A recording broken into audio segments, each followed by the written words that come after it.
Hi everyone, Frank Schaub here from 6 Degrees, the psychosensory brand building agency.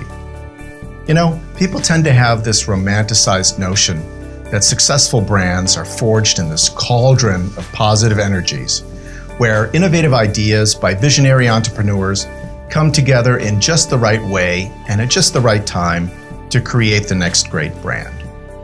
And in truth, many great brands are built that way.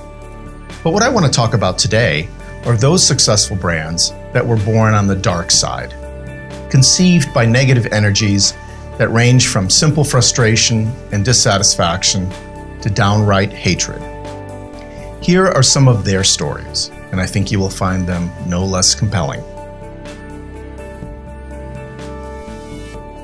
Let's start with the frustrated customer. In the late 1960s, Don Fisher couldn't find a pair of Levi's in any store in San Francisco that fit him properly. Frustrated, Don and his wife Doris opened their first Gap store in 1969 in San Francisco.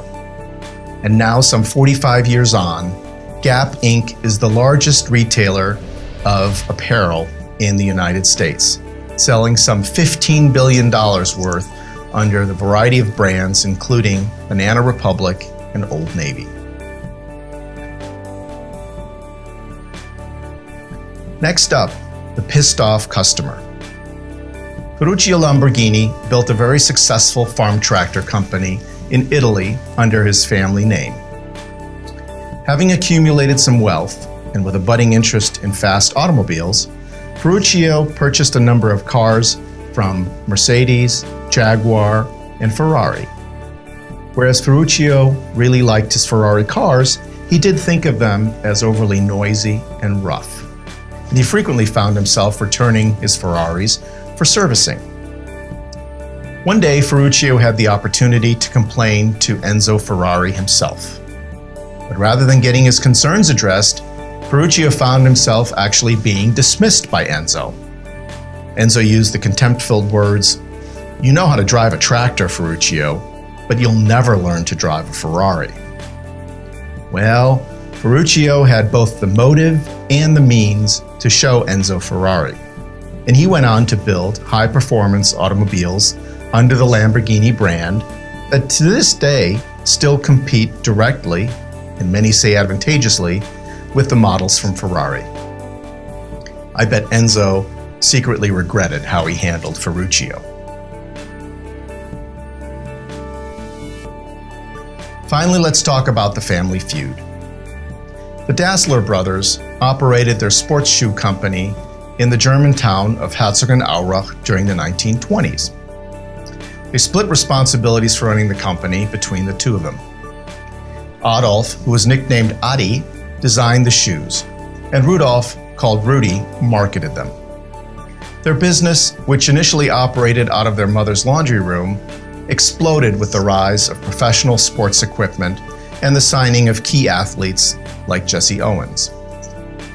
But soon the brothers had a falling out that led to a lifelong and bitter feud. It also led to an intense competitive rivalry.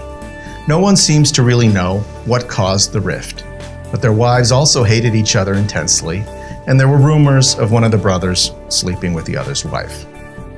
Regardless, they split company assets and proceeded to build the competing brands of Adidas, also known as Adidas in the US, which is a contraction of Adi and the first 3 letters of his last name, and Puma, a renamed version of Ruda, which was also a contraction of Rudy and Dassler.